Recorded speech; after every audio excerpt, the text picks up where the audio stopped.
Good morning, Gamecock fans. Today is Wednesday, November 5th, the year of our Lord 2025, and this is Coffee with JC Shurburtt. Hope you're doing well today. Hope you enjoyed the basketball game last night if you're a basketball fan. I know I did. I thought, for an opener, considering what happened last year, it was a solid win. This is a lot different team. And frankly, from where I sit, it's a better brand of basketball. It's one game, and there's a bunch of them, like 30 of them, a bunch of them here in November. Not going to keep complaining about that, though. Another one Sunday against Southern Miss, but, a lot of balanced minutes. When Eli Sparkman plays 7 minutes, 25 seconds, and that's the lowest number of minutes anybody got last night, that's a lot of substitution, a lot of liberal substitution, and that's kind of what these games are for. Sometimes, especially when you have the lead, you don't want to lose them. You don't want to get scared. The net rankings, for whatever reason, all the metrics count these games and count the efficiency and all that good stuff. So, it is what it is. But a lot of different lineups and things. And Lamont Paris said that in his interview with Jamie Bradford in the preseason that you can catch, and Mike Morgan, that you can catch here on our YouTube channel. That they're going to mix and match and figure it out. The minutes will shrink, obviously. Some news last night. Cam Scott, who played last year as a freshman, five-star guy from Lexington, they've decided he's going to redshirt this year, along with freshman E.J. Walker from Kentucky. I think he was a high three, low four-star guy. They beat Wisconsin on him in recruiting, 6'7" forward. And that says a lot because that tells me that they like the depth on this team. I do think it's a deepish team. There's a lot of guys that can, I think, go out there and nail it down. And in the SEC, I'll take a good shooting team. I think that's a good recipe to win when you're dealing with the talent, the overall athleticism, and things like that on these different squads, because it's an equalizer, And like Lamont Paris said in that same interview, he wants to build with skill, basketball skill, and that's how you won 26 games a couple of years ago. Was with a team that had, they didn't out athlete anybody; they out basketballed them. And if you look around SEC basketball, there's not a lot of super duper shooting teams. There's teams that have great players that can do a lot of great things and create shots, and it's a wow kind of situation athletically, but they go cold. We've seen it. Florida last year was the exception in a lot of ways, but and it's not that it's bad basketball. It's just you can catch a team in the SEC on a given night pretty cold from the field. And if you're hitting shots, logic dictates you're going to probably win the game or at least be competitive in the basketball game. So good opener, I thought. You look at the different players that were out there. Norden Kapich started off hot, finished with 13 points. Michi was the leading scorer with 14. He missed some shots, missed some free throws, missed some threes, but 14 for him. Kobe Knox had 12. Boy, Kobe Knox, impressed with him. Eli Ellis in his debut, he played more minutes than anybody, 26 minutes, 59 seconds. He had 11, 1 for 3 from three. Kind of let the shots come to him. I liked Elijah Strong in the paint at times. Hayden Simeon, a freshman. Jordan Butler looks like he's gotten better. Last night he had 9. No rebounds for the 7-footer. He played about 10 minutes. Kreese Sandico nailed a 3. Everybody can shoot. Man, how many people made threes? They had 14 last night. So 1, 2, 3, 4, 5, 6, 7, 8 players made a three-pointer last night. That's not bad. I don't care who you're playing. That's not bad at all. But a nice win. It's important to clean some things up after the opener. But, we had the opener last year. We saw all of it with North Florida when they came in here and beat the Gamecocks and 74-71. And I didn't know this until last night when they showed the stat. That was the first time Carolina had lost an opener at the Colonial Life Arena since the building opened. Uh, Not the right type of history last season. Not last season's over. Those guys, a lot of the key players are playing for, the Toronto Raptors or Memphis or Arkansas. So this is a new group. We spend a lot of time talking about offense and football this year. Obviously, we're going to talk about it today. And in basketball, through the years, even when Carolina's been good, they haven't always been the best shooting team in America. And I'm not saying this is the best shooting team in America by any stretch, but this is a different type of Gamecock basketball team. It's a different brand of basketball, more similar to 2 years ago. And we talk about identity. This is kind of the Lamont Paris identity type of team.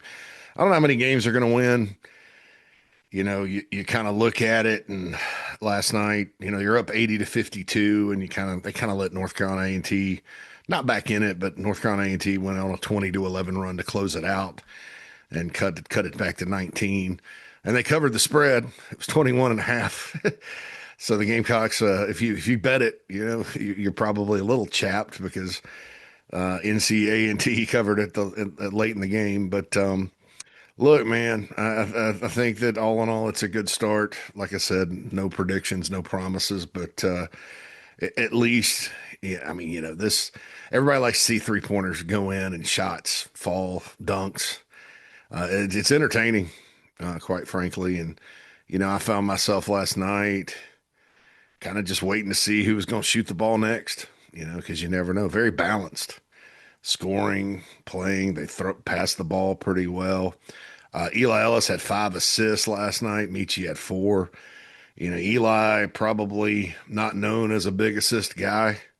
I'm sure he had them numbers wise, but for a player that his whole thing in high school, score, score, score, score. He's out there scoring.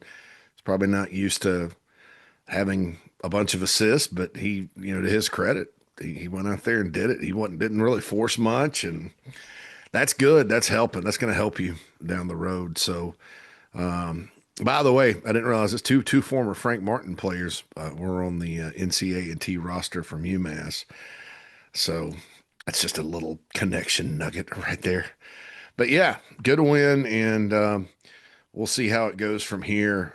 But I liked what I saw. I think that there's a lot of different guys that can hurt you with shots and things like that. And I thought in the post they played pretty well.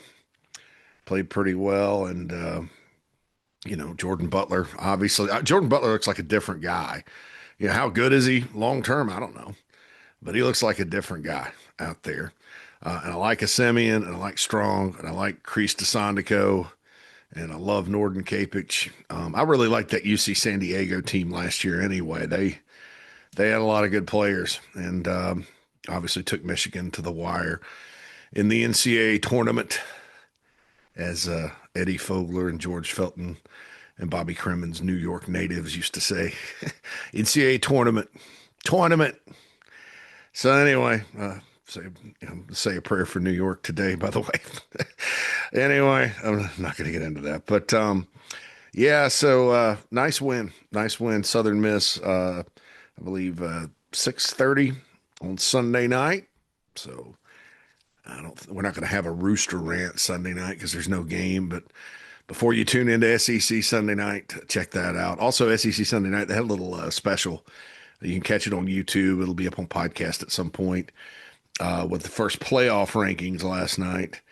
I didn't have a lot of gripes with it.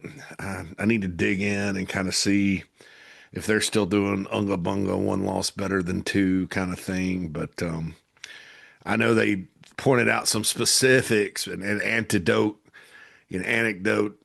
that, but it's got to be a philosophy, right? I mean, you can go, well, this is why this came with here because we did this. Well, but what about these 5 other things? I don't know. I'll check it out. Didn't have too many problems with it. I will say this. You won't hear me say Indiana's not legit this year. And it's because this year, they went to Oregon and won. If they go to Penn State's in the gutter right now, but talent wise, Penn State still got players, still going to get up for the game and probably hope for a big upset.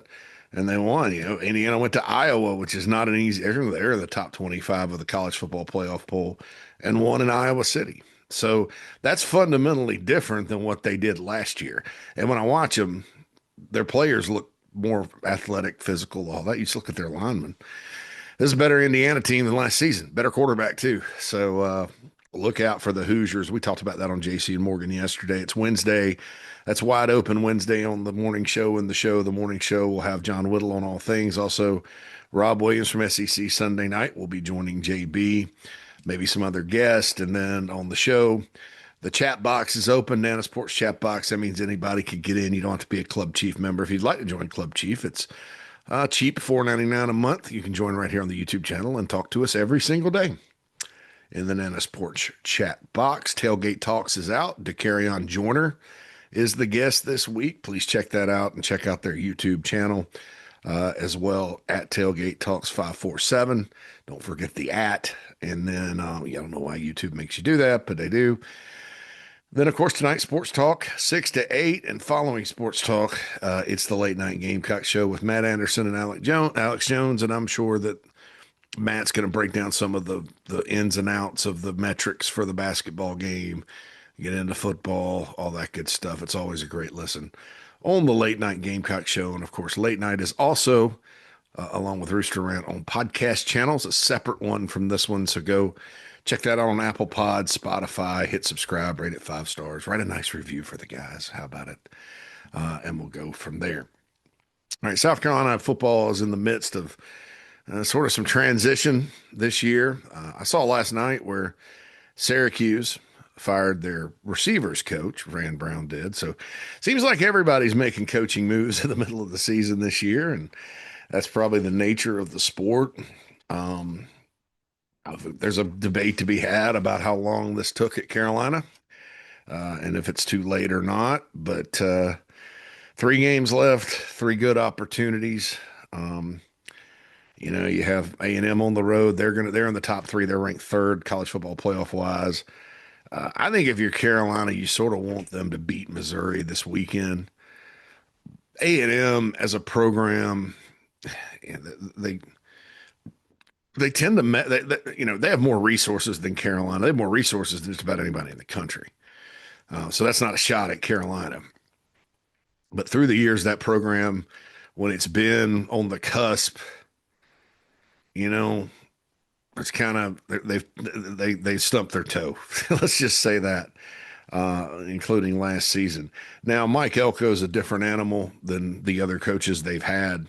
I think he's a super solid coach and very consistent. They got a great plan on both sides of the ball and obviously talent. I don't know if they have as many. Younger guys, they may have future NFL, but I don't know if if you looked at their roster, if there's loaded on paper as maybe they were last year based on star ratings or whatever, because most of that Jimbo class is gone. But man, look, they still got some ballers. And it's not even about having all these ballers. It's about how they use them. And they're good. And Marcel Reed, and this is another frustrating thing and relates to the topic today. Marcel Reed has gotten a lot better since last year. If you'd have sat there and said Taylon Green from Arkansas, Marcel Reed from A&M, LaNorris Sellers from South Carolina, who's going to have the better year, everybody in the country would have told you Sellers. And that's just not the case. And that's today's topic. How do you get LaNorris Sellers going for these last 3 games? Because, earlier in the year, you looked at him and how he was performing. And he can't block for people. He can't call plays. He can't catch passes. I don't know that drops. I don't think there's been enough passes attempted to worry about drops. That kind of thing. And I thought a lot of the issues with him were more of a function. And there's always plays, there's always receivers down the field, and plays you'd like to have back. Sometimes those guys aren't open and we think they are, but they're not. But then sometimes they are. So I'm not saying he played perfect, but and I think against Alabama, probably played okay, pretty well, kind of about like he did against Virginia Tech, and which was I thought was a pretty good game for him individually. But Ole Miss was kind of rock bottom. I, you know, there were things. I understand that the game got Mike Shula fired, and I think that had a lot to do with the end of the first half and a 12 play, 27-yard drive with the game hanging in the balance late.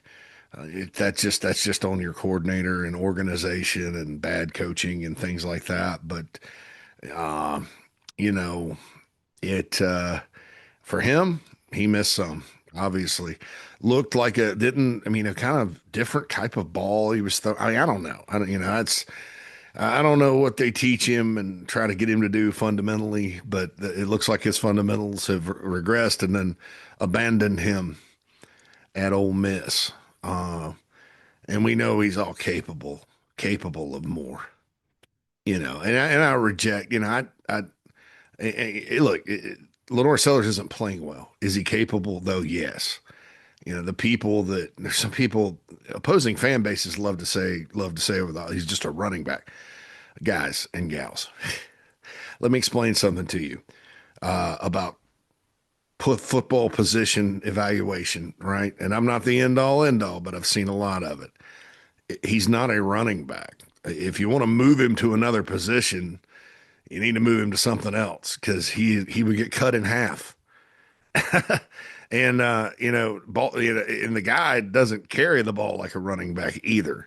So he's absolutely. It just makes no sense to even say that. Just from a pure okay, if you're going to move LaNorris Sellers somewhere else, you're not moving him to running back. He's not Derrick Henry. Okay, one of the few guys that are his size that can play running back. He doesn't even run that way. That's ridiculous.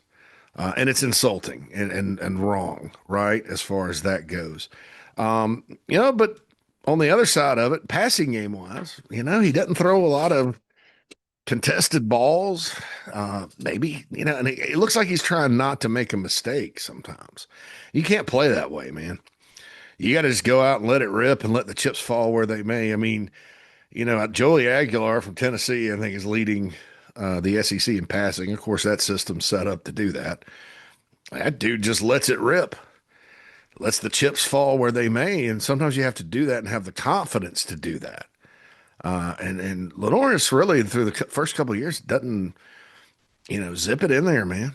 Let somebody go make a play. You got receivers, that kind of thing. Attack. It's almost too careful, and it really kind of was last year to a certain extent, except on the scramble plays.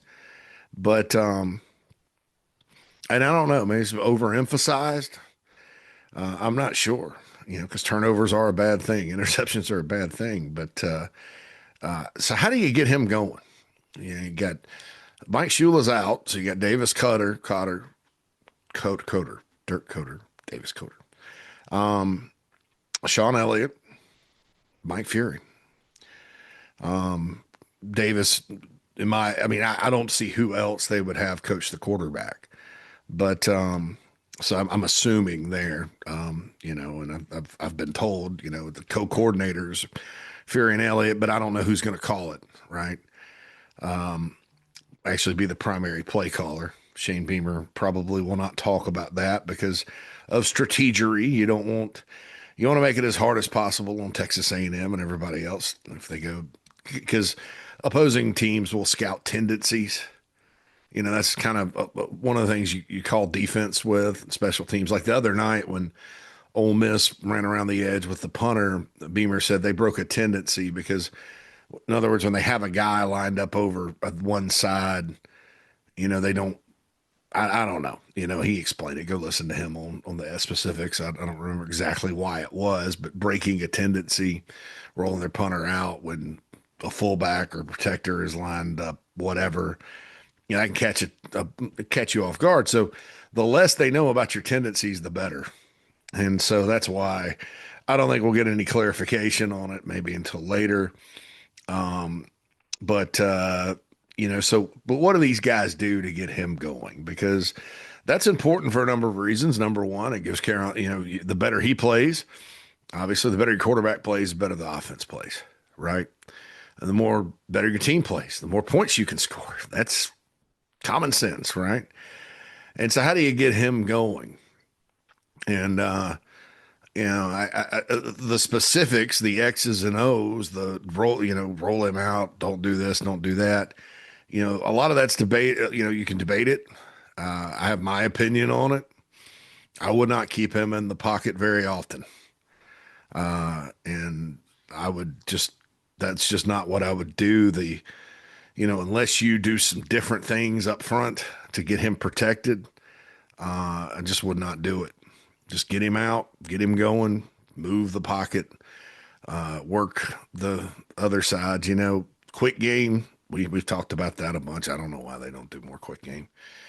Perimeter blocking could be one reason, but I'd at least try. I mean, against Alabama, they tried, and they did it early against Oklahoma with some success, right? But those specific things are all part of what the job is of the interim coordinator cabal or whatever you want to call it. I know Mike Fury at Limestone, his offense was very aggressive and fast paced and lots of really nice passing concepts and stuff when you look at it. It's based on an NFL offense, but the greatest show on turf. And Mike Martz back in with the St. Louis Rams. Coach Fury played for them. I think he was a safety for them, but they won a Super Bowl in '99 and really kind of one of the best teams in football for a while. Marshall Faulk and that bunch, Kurt Warner. But that situation in the NFL was more like a college style offense that kind of took the NFL by storm for a couple of years.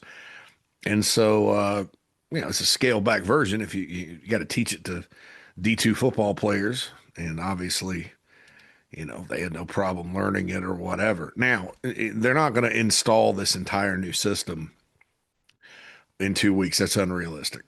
That's just not going to happen. You're ending your ability to go win before it starts if you say, all right, totally new playbook, all that. So I'm going to talk about the plays first. There are a large number of plays in the playbook, right? And you can add to it. You can install new things, but maybe 3, 4, 5, something like that. A lot of Elliott's run game has been installed, so you got that part of it. They just don't always use it, So it's like kind of, you got all these ingredients. You got to select your ingredients. You don't want to. I know when I was a kid, one time, I wanted to make Fraggle Rock Dozier sticks, but I didn't know how to do it. And so I put all these ingredients in, like my mom put it in the oven. It smelled like warmed over behind. Gosh, never did that again.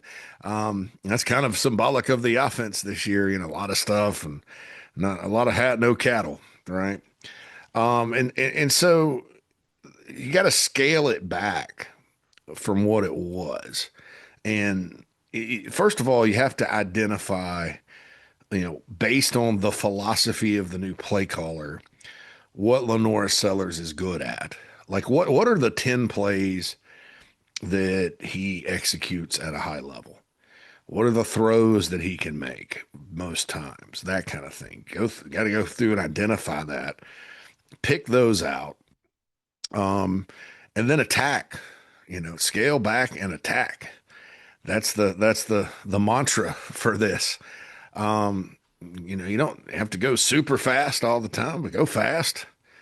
Get him out in space. Get your players out in space. Attack. That's college football, man. Scale back and attack. And you can accomplish that with different formations that, formations aren't as hard to put in the new plays. You just kind of say, okay, this time you line up over here and go in motion here and all that.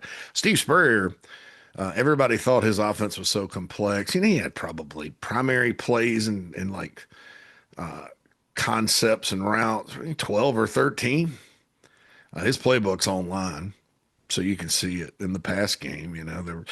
There's Mills and one was called Mills, Steamers, you know, very unique names by the head ball coach. But every week, if you looked at it, especially go back to like for those that were around in '05, his first year here, I remember like some weeks Carolina would operate a lot under center out of the I formation, which was what Spurrier kind of liked to do back then. Sometimes they'd go under center four wide. Sometimes, like I remember the Vanderbilt game in '05, they played Jay Cutler's teams. Great ball game, 35-28. That was the game Savell Newton played running back, quarterback, and receiver all in the same game, and then tore his Achilles at the end. God, they were really on to something there because Savell went crazy. Blake had a good day. Gamecocks won 35-28. My buddy let me go. My buddy worked for the governor of South Carolina at the time, and I got to go up in the box with him, the governor's box. That's very nice, high above Williams-Brice.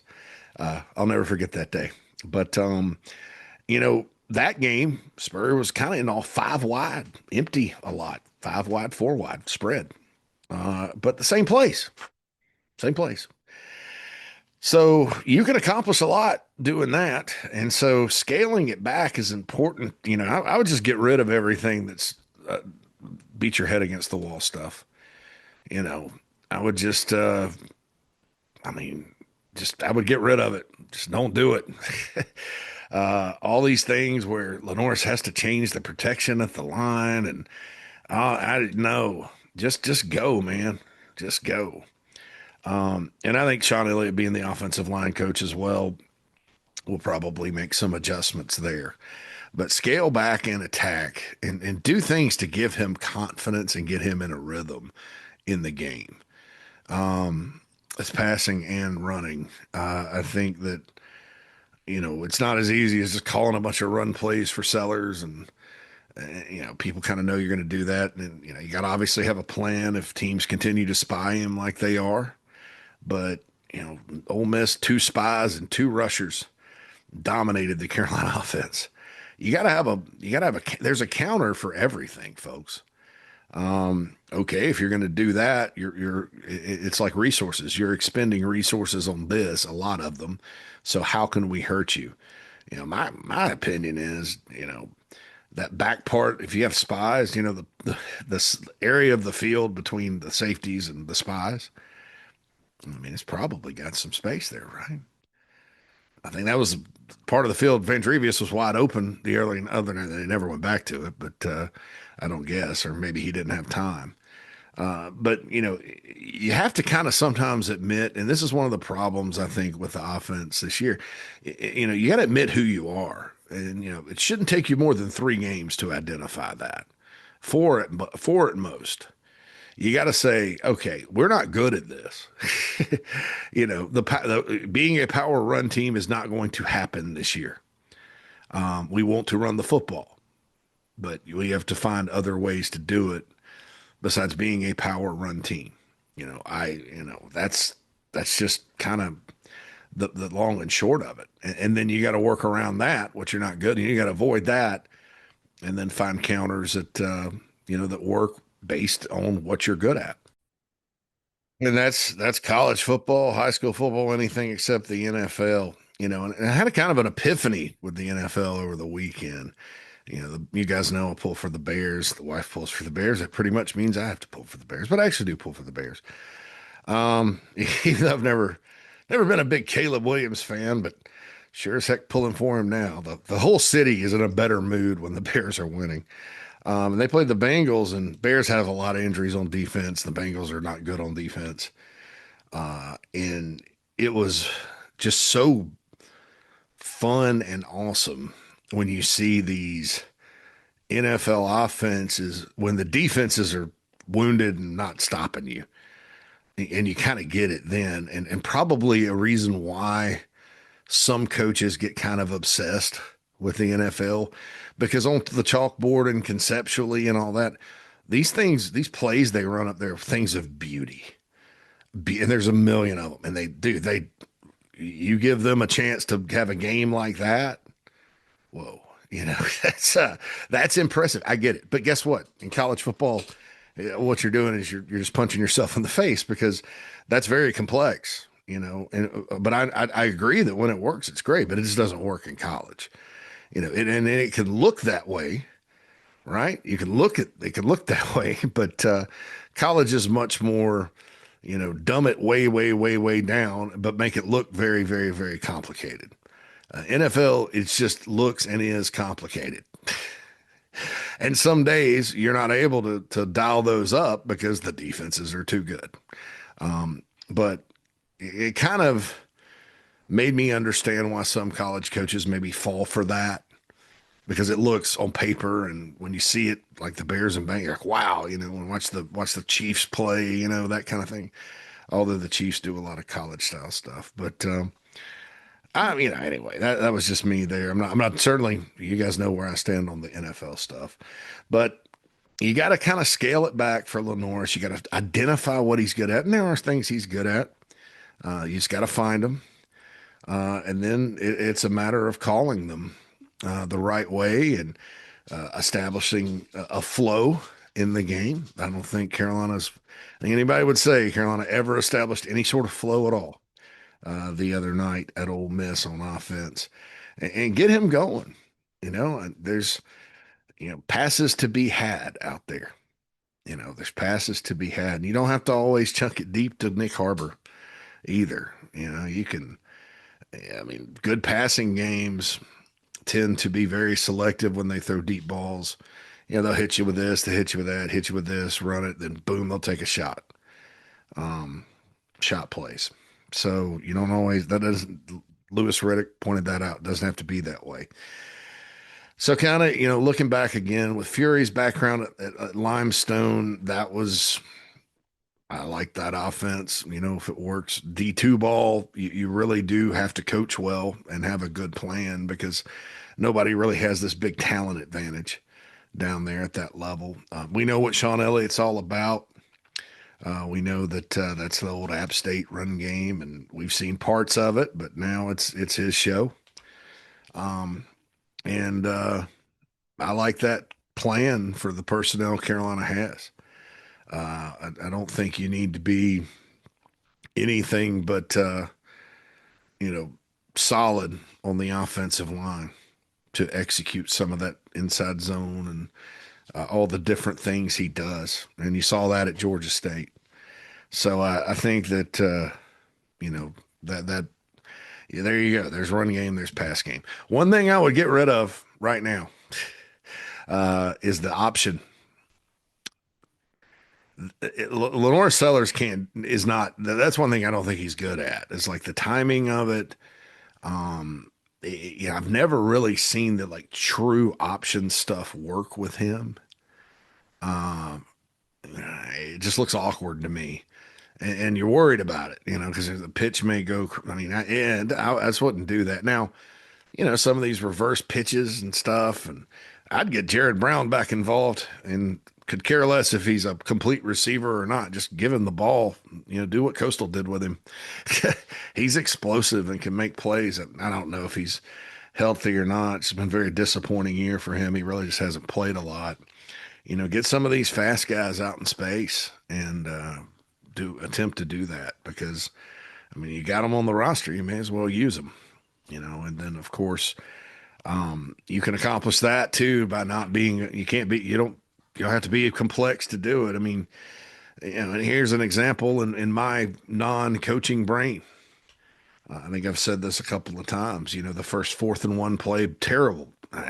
Didn't understand that at all. Running wide to Matt Fuller. They had done that earlier. So there's a tendency broken where they go back to something.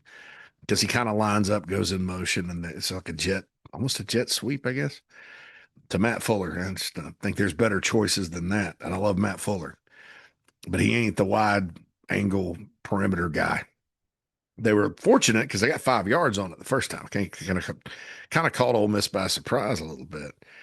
But they went back to it. Well, here's something that probably would work because Ole Miss had 2 guys standing over there. Right. No, there's way more people over there than they could block and 4-yard loss on 4th-and-1. They read it. But what if, riddle me this, bad man, what if, because they had run it before, they faked that, ran LaNorris around the other side? And maybe that is a little option with him and the other back in the back that was in the backfield. I think there's a back in the backfield. Let's just say there was for poops and giggles. And that's college football. That's how you counter in college football. There's no, I don't know. Most coaches coach offense in college have told me that it's not rocket science, but you do have to, make sure that you're not becoming predictable in the college way, not the NFL way where you're 40 plays deep in your playbook and you've run everything. That's kind of the way it is. A scale back and then attack. I mean, look, you're 3-6, you're 1-6, you're going to play a top 5 team most likely, unless Missouri somehow beats Texas A&M without their starting quarterback on the weekend, and they could. Missouri's good enough. If A&M plays bad, they could. It's in Como, but you're going to play that. It's your last chance at another SEC win.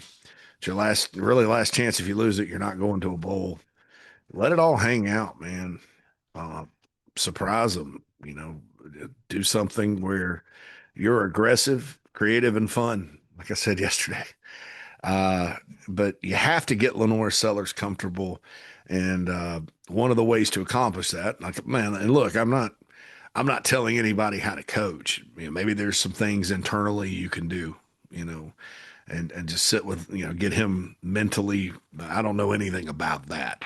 I'm just saying, if it were me and based on the people that are taking over, scale back and attack. Just do the things that there has to be plays in the playbook. Some people are worried about the playbook too. I've been asked by that. Well, they're just going to stall a new playbook in 2 weeks. No, like I said earlier, there's plenty of plays in the playbook. You just have to go look at it, pick the right ones, tweak it. Maybe you do install 4 or 5 new ones. That's realistic over 2 weeks. But scale back and attack. That's up to the key for Mike Fury, Sean Elliott, Davis Cotter, whoever, and get LaNorris Sellers going. Because if you don't, your chances of winning, if he continues to play like he did against Ole Miss, your chances of winning at A&M are 0. Coastal could give you a game because they can score. Although Carolina's defense has been pretty good. Probably need to get into the defense on the show today. I've got some interesting things to point out about that. And then, Clemson can score too. Against certain teams, Clemson can score. I have not played, I'm trying to think, what's the best defense Clemson's played since they played LSU? I'd have to research that. But anyway, that game's a long way away. That's gonna be a big one, though. Important for Beamer and the program. They all are. But that's the key. Get LaNorris right, scale back, and attack. I think to me, that would be an ideal scenario. Stop worrying about, he even looks like he's thinking through his fundamentals. He's doing a lot of things. He looks like a rookie quarterback in the NFL. I've said that. He's thinking instead of playing. And they got to get him to a position where he can go play and not think so much. And I think that will help his confidence, just like all of us. It doesn't really matter what we're doing, as long as we do it well and it's successful, we have confidence. So anyway, all right, folks, this has been Coffee with JC Shurburtt. Don't forget Tailgate Talks, the morning show, the show, sports talk, late night Gamecock show coming up later. Please like, subscribe, and share. Please, please, please go to Apple Pods. Subscribe to the Late Night Gamecock Show podcast feed. You can listen to the episode of Rooster Rant I was on Sunday night, which went well. A lot of good feedback. It's rare that I get good feedback, but I got good feedback on that. And we'll see you on the show around noon. JC Shurburtt's Coffee's out. JC and Mad Dog Mully.